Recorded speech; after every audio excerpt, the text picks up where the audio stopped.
Hi, I'm John Byrne with Poets and Quants. I'm here at the Ross School of Business at the University of Michigan. We're going to talk about the intersection between sustainability and MBA education.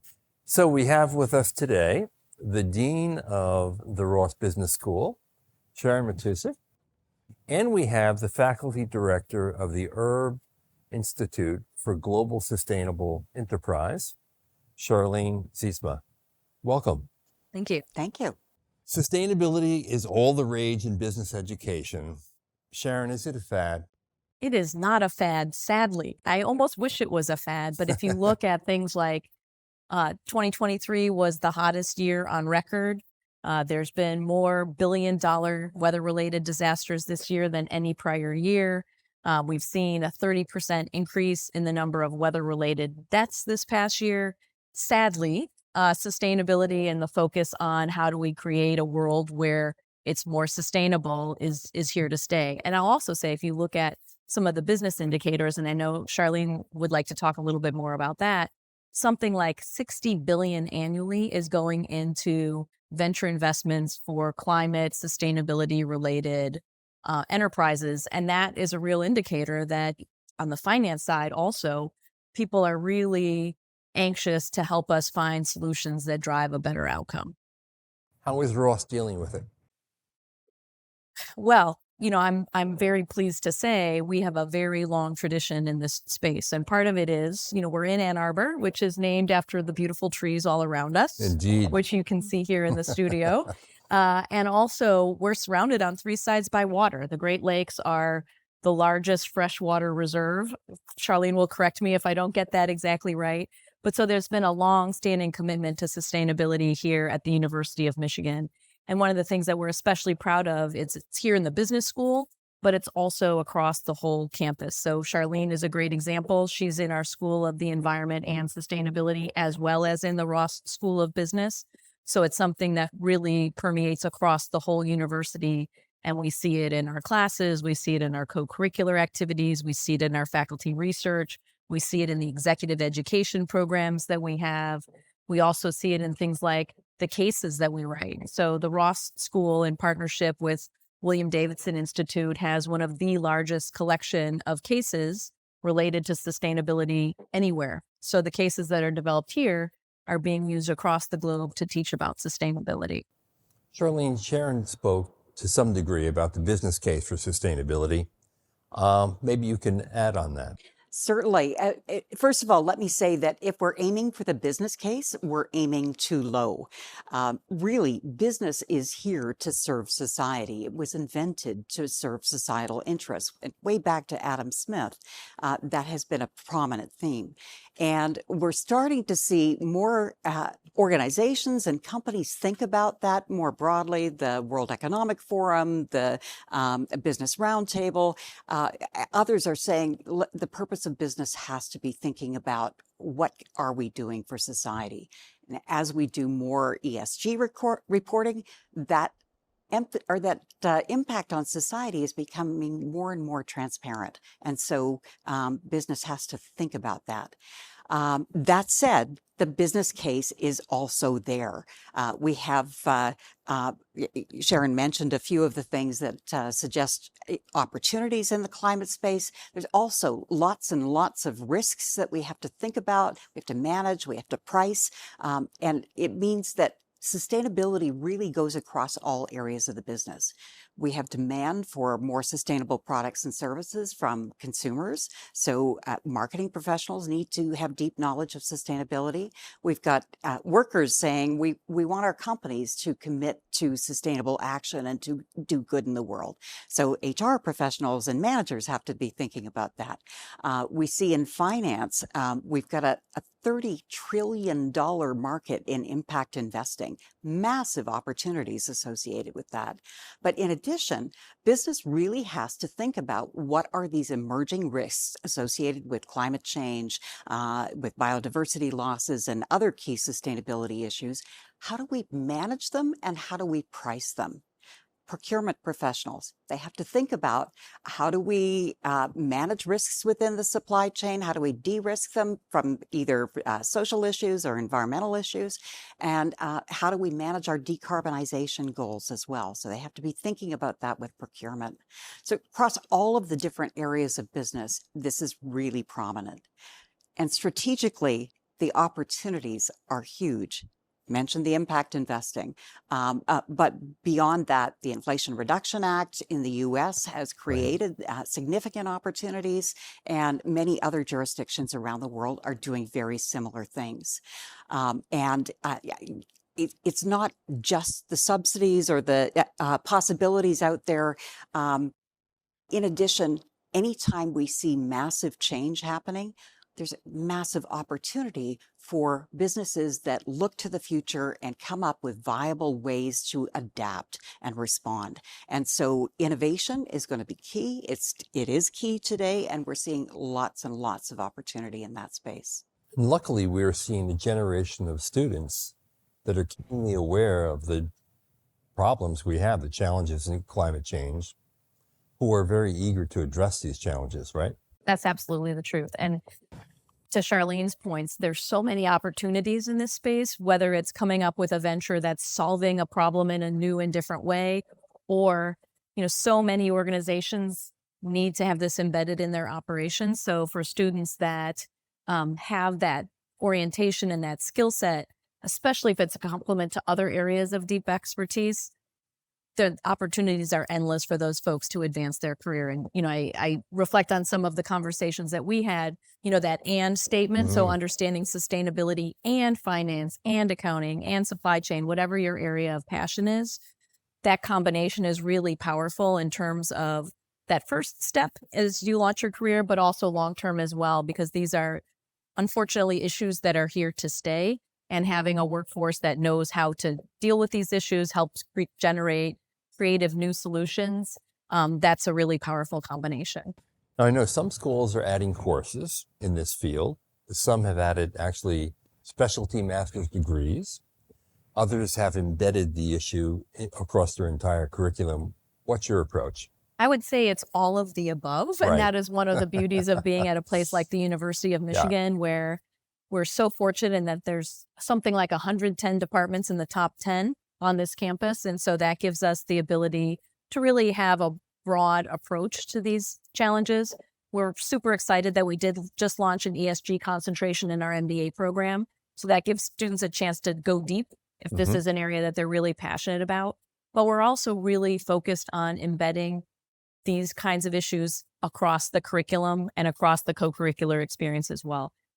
It's one of those decisions where we don't want people to just think, oh, this is a sustainability decision, let me pull out that toolkit, but rather it's integrated. So when they're making a decision about supply chain or when they're making a decision about financing, they're thinking about these issues as integrated into that decision, not something that sits alone on the side. But that said, we also have lots of opportunities for students to go deep with courses, either in the business school, at the School of Sustainability.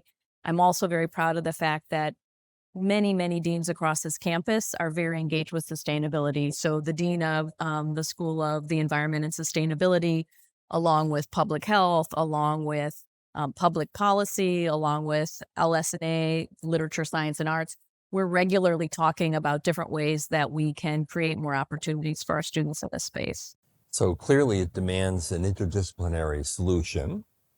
And the beauty of that is business schools have really embraced their broader universities today in ways that is really unheard of, particularly in the past. Yeah, we're very, very proud of that. And in particular, our Erb Fellows, which are students that are pursuing a joint degree between the business school and the School of Sustainability. I don't know if you want to talk a little bit about them, because I would love to. they're Fantastic. really special students. Exactly. Yeah. Our Erb dual degree program has been operating for 28 years now. So this is not a new thing. We're not late to the party. We have a really strong, well thought out program. And beyond that, we have a legacy of 700 plus alumni that have gone through that program. So just to explain a little bit how that program works, it's a dual master's. You get an MBA with all of the finance, accounting, strategy, leadership, all of the things you would normally get from an MBA from the business leaders at Ross. And then in addition, you get a master's of sustainability from the School for Environment and Sustainability. And there you have world-class researchers in ecology, in food systems, in climate tech, in sustainable systems and engineering, in environmental justice, all sorts of different areas. And so students get that deep knowledge there that they then bring back into their Ross classrooms as well, and really build the ability to speak across divides, to have that interdisciplinary perspective across multiple different divides, and to be able to translate sustainability interests into business and translate business concerns into sustainability as well. So I think it's a fabulous program. Beyond the education aspect of it, there's a whole set of accoutrements, I guess, that go with it. So Right. each of the students has 2 internship opportunities. So they get to try out their skills, maybe in a sustainability focused job, maybe in a mainstream job, maybe in both, and really develop those skills further.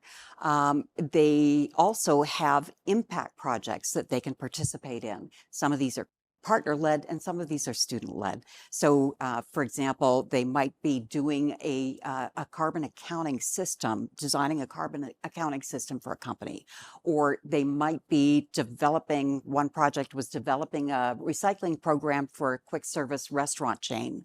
Another project was looking at emissions for the athletics department here at University of Michigan.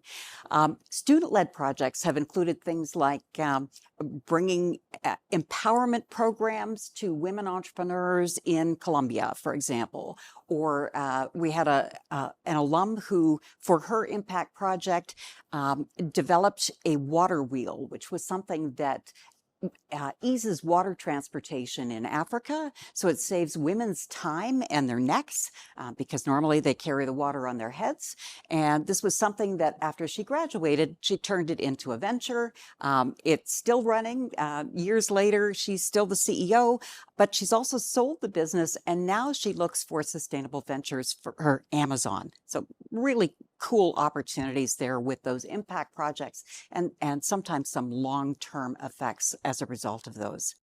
It's remarkable that the program has been in existence for more than a quarter of a century. Because, I'm used to covering people who've just raised the sustainability flag. How did the school get such an early start, really? Yeah, it's really Ross's objective has always been to create good through business. And I think it attracts a certain set of faculty that are really interested in that. So that idea of doing good things is runs deep throughout all aspects of the faculty. There was one faculty member who was here 28 years ago, Stu Hart, and he really pushed to get this program in place. He was a supportive dean on the Ross side, a supportive dean at the School for Environment and Sustainability, and together they put this program together. Now, incidentally, Stu Hart left and set up something similar in North Carolina and something similar at Cornell and something, he's done some things in Vermont, but he's working with us again. So, we lured him back, yes. So we're thrilled to have him. Exactly, yeah. And really, it is something really special. The Erb community is amazing. We have partners, we have business engagement, things like the Business Sustainability Roundtable, Michigan Business Sustainability Roundtable. We have a corporate political responsibility task force and a strategic advisory board. And then we also have alumni in all sorts of different areas that our students engage with regularly. And that Erb community is amazingly strong. We ran an alumni event in New York recently. We had over over 50 alum show up. And the energy in the room was amazing. And I think everyone talks about how they build those relationships as students. And then as they get out there in their careers, they're facing some challenges. They're trying to network into different career options. They're looking for insight into the latest and greatest in sustainability. They talk to each other. They support each other. It's a community they've built for life. And I just want to double down on the alumni piece for a minute. We're very fortunate in that we have a lot of alumni who have gone out and been extremely successful, who care so deeply about this. And so they support these efforts with their time, of course, but also with their philanthropy and also just helping us think big. So some of the alums that we're working with, I think of Jeff Blau in the New York area. He feels very strongly that, boy, we need to prepare people for the jobs of the future. So many of those are in the climate and sustainability space that, he's helped us think through, in his industry and with his contacts, what are all the gaps in terms of where we need people that have certain skill sets that we don't already have. We've done a really nice gap matching process here. So we're saying, here's the gaps that our community is telling us exist in this space. Here's what we're already providing. How do we bridge and make sure we are providing those opportunities for people to fill those gaps? So it's amazing to also have all these different stakeholders working together in this space. So it's not just our faculty, it's not just our students coming through the pipeline, but it's also those alums who are out there doing really amazing things that are looking back and saying, here's where I see the future going from my perspective. Right. Let's work together to figure out how do we make sure that the world is a better place. Our mission at the Ross School is building a better world through business. How do we leverage all that the University of Michigan and the Ross School bring to the table to make sure we're setting ourselves up for a better future? Now, it's unfortunate that this issue has become politicized, and that polarization is pretty extreme at times. I wonder how both of you think business is navigating this sort of environment to solve these major problems. Can I jump in on this one? Yeah. I'm happy to follow. Exactly. Yeah. You're right. Polarization is out there. ESG in particular has become a polarized term. And we see jurisdictions like Florida where they're saying they're passing legislation saying you cannot do ESG investing because you're ignoring the fiduciary duty of businesses to their shareholders. But if you look at some of the leading business groups, if you look at businesses in general, they're saying we cannot do our fiduciary duty to our shareholders unless we're looking at environmental, social governance risks in our business, unless we're focusing on those, reporting them, being transparent about them. They are material. They have to be managed. And so 92% of businesses are saying they're all in. They're keeping going on ESG in 2024. And, we're in there with them. We want to be with leading businesses preparing for the future. And so this, as Sharon mentioned, the ESG concentration in the MBA program that we've launched. And interest in it is very strong. And we really think it's something that we need to focus a lot on. I just want to add, PwC said they were going to hire 100,000 people in ESG over a 5-year period. Is that right? And that's just one firm. That's remarkable. Well, and I think to Charlene's points, people get wrapped up in the labels and they, have a very visceral reaction to something without really taking that next level of nuance and looking at what are we actually talking about. And if you look just at environmental issues, climate and sustainability from that perspective, if you don't care about that as an organization, good luck attracting top talent. We see these students day in and day out, and the very top students coming through our hallways care about the environment. So, if that's something that your organization doesn't care about, students have great choices in terms of their career opportunities. So they're not going to select into a company that's doing something that's not broadly consistent with what they care about. And a lot of customers too, so you talked about it from the shareholder perspective. But if you can't get the top talent and if your customers are saying, we want you to be mindful of these issues, you're not going to be able to serve your shareholders.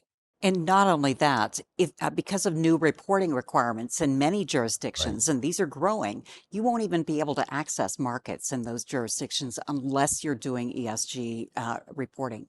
Some people are managing it by refusing to say ESG and instead saying environmental, social, and governance, so that becomes clear, or they're relabeling it entirely and talking about human health issues and taking care of our world and things that maybe resonate more with a different audience and take it out of that polarization rhetoric.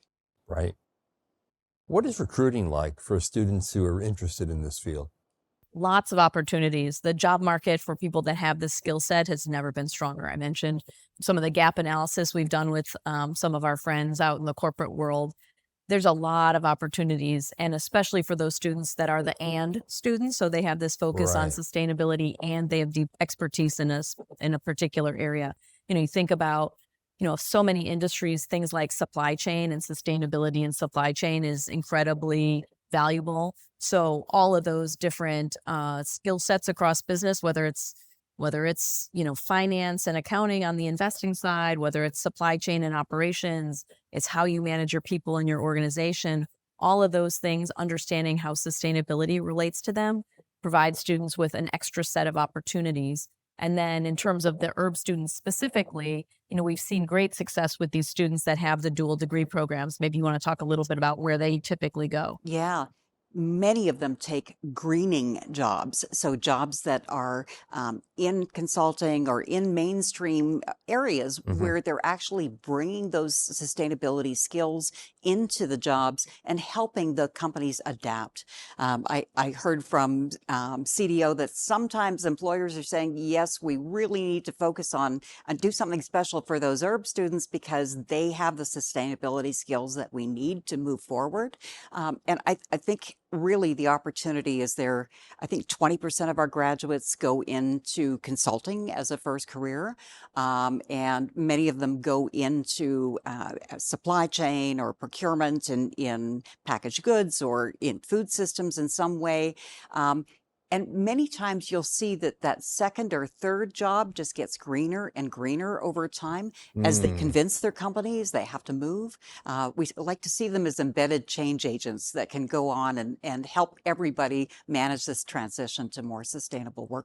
Do you think business education is leading the change or lagging the change in business in this area? I think that's a mixed bag. I think it's a mixed bag too. I do think in some areas we're able to get students at that point where they really are hungry to learn so much. And again, we've got this amazing campus where you can not only focus on the business skills, but also some of the underlying science, the policy issues, the public health issues that relate to it. So I think, students are able to gain a wide set of skills that they can then bring in the workforce.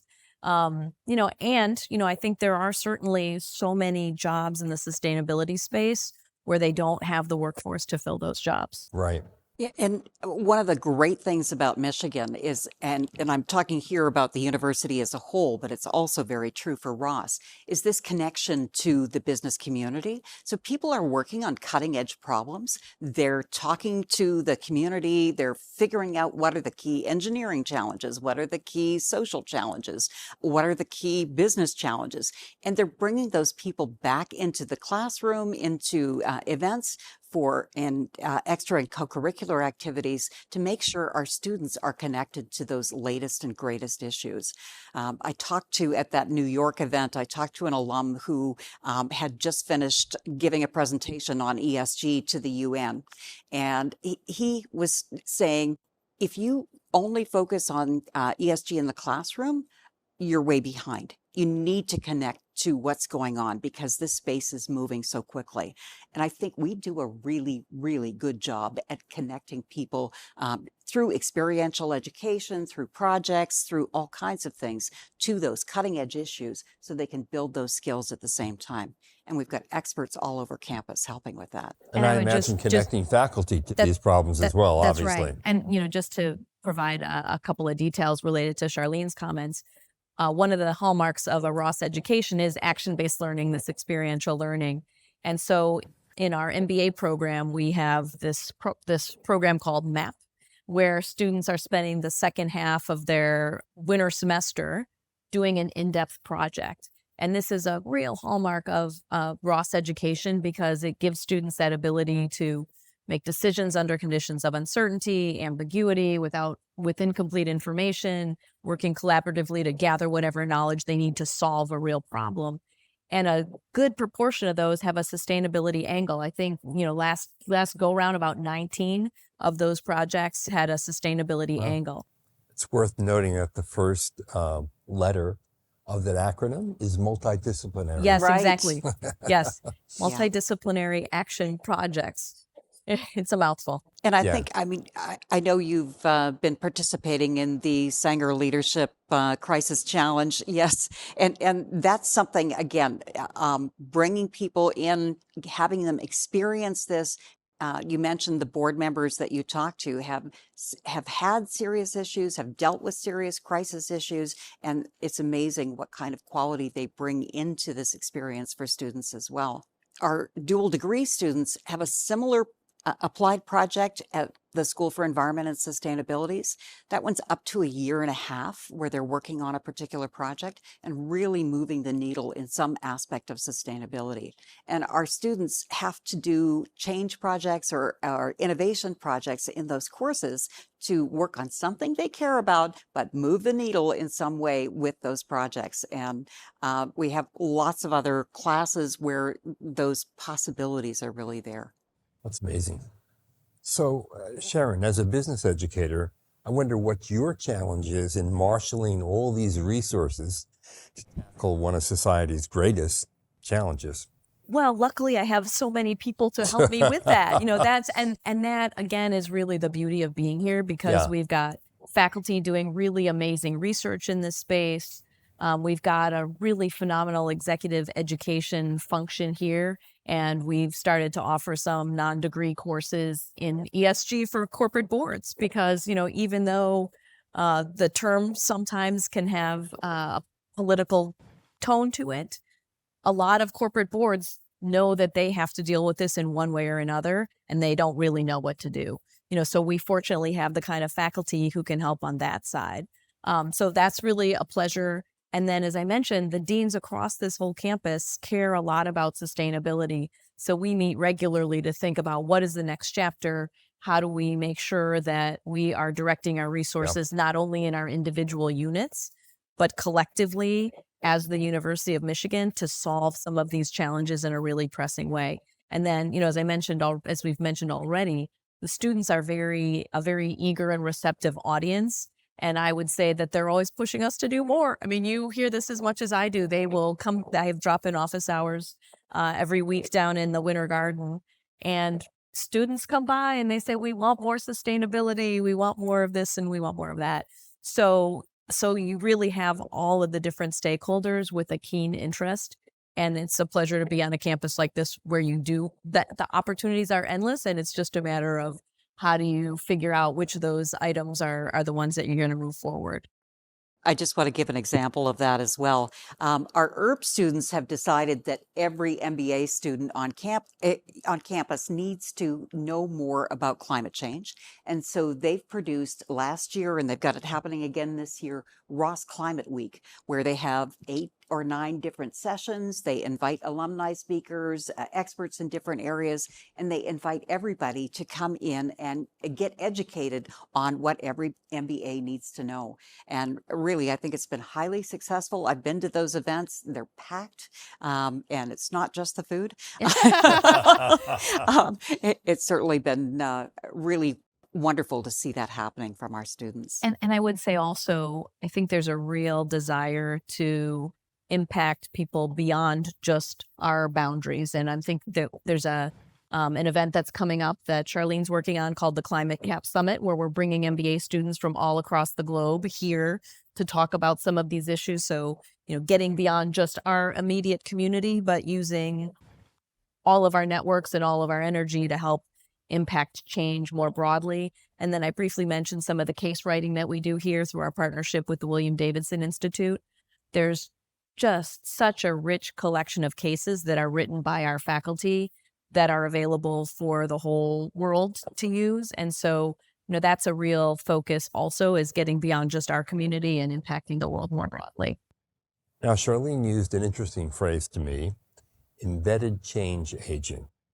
And that's what you want your Erb Fellows to be when they graduate and go into the world of work.